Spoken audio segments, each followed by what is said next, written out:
Welcome to Burlap Teachers. Enjoy the video. You begin by preparing the environment. Calibrate your controller or mouse sensitivity so small wrist movements equal predictable in-game cursor shifts. Once done, equip the dart and approach the target within 5 to 10 meters. This keeps trajectory stable.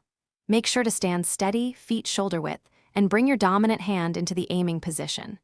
Then perform the first throw with a short, controlled flick rather than a full swing. This establishes baseline power and lets you read how the game applies physics to your input.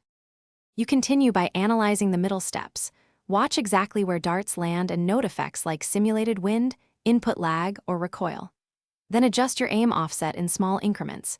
Shift 2 to 5 degrees or about 10 to 15 pixels per attempt so corrections are measurable. Next, tweak throw power in roughly 10% steps.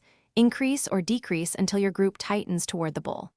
As you repeat, make micro adjustments and record what works. Because consistent small changes beat big random swings in accuracy. You finish by locking in a consistent cadence. Use the same timing for aim, breathe, and release to build muscle memory. Once satisfied, save your sensitivity and control profile so you can replicate results. If throws suddenly misbehave, restart the game to clear transient desync, and then check drivers and input smoothing settings. Make sure to test on a practice board to confirm fixes.